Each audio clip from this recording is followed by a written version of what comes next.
DMTV Info, votre chaîne d'information en temps réel. La politique, la santé, le sport, les faits de société, la musique, les rumeurs et bien plus encore. Vous découvrirez cela dans notre chaîne DMTV Info.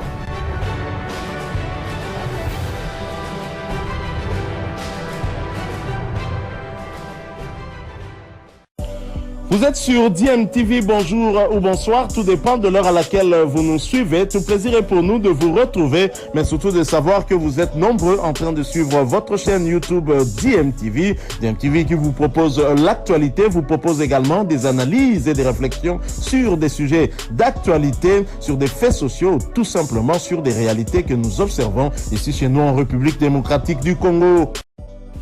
Message de condoléances.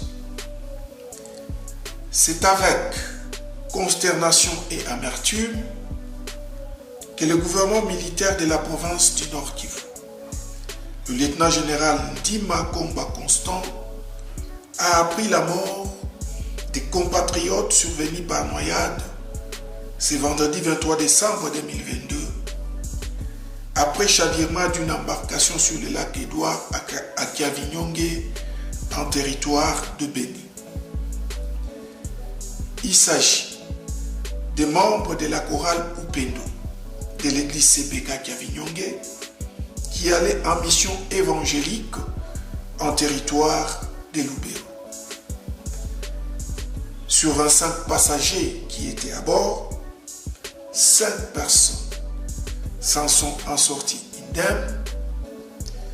2 corps sans vie ont déjà été repêchés et 18 autres corps sont disparus. Attristé et choqué par ces drames qui surviennent pendant que la province a besoin de toutes ses filles et fils pour amener la paix, le gouvernement militaire présente ses condoléances à toute la communauté de l'église CBK, à la paroisse CBK Kiavinyonge, ainsi qu'aux familles respectives des illustres disparus. Puisse la terre de nos ancêtres, l'air être douce et légère. Mais qui parle parfaitement le lingala. Merci. Bonne volonté de sali. Donc, à ça, on mais na Kikongo. Tout le monde qui Kikongo pendant 4. Yangola, hein? Donc on a un jour na Ouija, ou bien na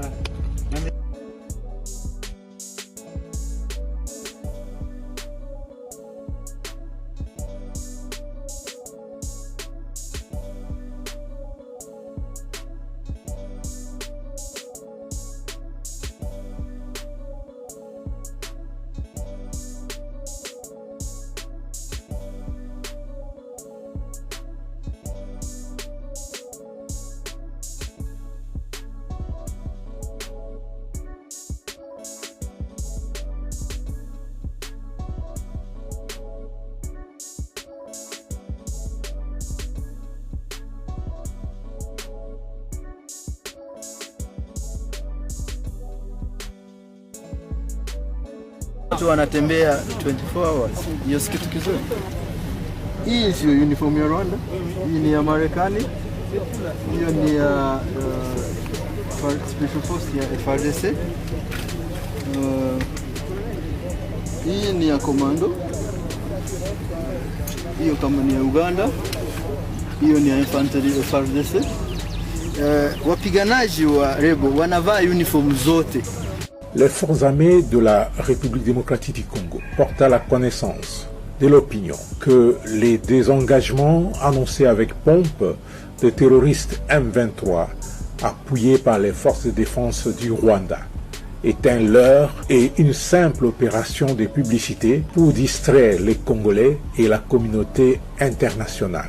Toutes les unités désengagées de Kubumba, au lieu de regagner leurs positions initiales de Sabignon conformément aux décisions du mini-sommet de Luanda du 23 novembre 2022, prennent une autre direction pour renforcer les positions de Tongo, de Kishiché et des Bambous avec l'intention manifeste d'occuper les territoires de Massissi. Les affrontements qui ont lieu depuis les après-midi des vendredis 23 décembre 2022 entre les FARDC et les terroristes M23 RDF dans le parc national de Virunga, entre Tongo et Sake, derrière les volcans de Nyamuragira, démontrent clairement l'intention des terroristes M23 RDF de contourner nos positions en vue de s'emparer de la cité de Sake, située à une trentaine de kilomètres à l'ouest de la ville de Goma. La même manœuvre est observée du côté de Kishiche et de Bambou pour s'emparer de Nyanzale, Kibirizi et Kichanga. Les forces armées de la République démocratique du Congo, tout en dénonçant l'attitude hypocrite des terroristes M23 RDF, reste déterminée à défendre l'intégrité territoriale de notre pays. Les forces armées de la République démocratique du Congo attirent l'attention de la force régionale et de la communauté internationale face à la fourberie des terroristes M23 RDF habitués à fouler aux pieds tous les accords signés. Faux. Le M23 et alliés n'ont pas le contrôle des Karenga à Massissi. Constat du commandant 3e zone défense qui renforce par ailleurs le verrou des forces armées de la République démocratique du Congo qui, sur la ligne des fronts, continue de contenir les rebelles ayant tenté l'intrusion vers Sake dans le territoire précité, explique le lieutenant-colonel Njike Kaiko, porte-parole des forces armées de la RDC au Nord Kivu. Ils ont fait semblant, n'est-ce pas, d'abandonner Kibumba, qui n'ont pas vraiment abandonné, et ils ont amené tous les renforts vers ces coins et ils pensaient que ce sera facile. Mais vous venez de le constater que le verrou, il est très dur, le verrou des forces armées de la République démocratique du Congo. Donc c'est dans ce cadre-là que le commandant 3e zone de défense, le lieutenant général Marcel Mbangou, a tenu lui-même à venir dans la zone. Il a réconforté les militaires et il a rassuré par la même occasion nos populations qui vivent dans cette zone. Le colonel Njike a un mot pour les habitants fuyant à cause de la rumeur répandue faisant état d'attaque à Kimoka. Réaction normale de tout être humain par rapport, n'est-ce pas, à un danger, c'est de se mettre à l'abri. Mais vous venez de constater avec moi que Karenga, dans sa totalité, est sous contrôle des forces armées de la République démocratique du Congo. Donc, c'est ici aussi le lieu d'appeler la population à ne pas se laisser emporter, n'est-ce pas, par cette guerre médiatique, par ce chantage que fait l'armée rwandaise et ses différents alliés. Ils sont en train de faire face à la puissance de fait des forces armées de la République démocratique du Congo. Et je vous rassure ici, n'est-ce pas, que nous allons les contenir dans leur position et ils doivent rentrer d'où ils sont venus. Le lieutenant-général Mbangou Machita Marcel, vous le savez, il est commandant 3e zone défense. Il a par cette occasion réarmé le moral des hommes alignés sur la ligne de front face à ceux qui, selon lui, violent les conclusions du sommet de Luanda.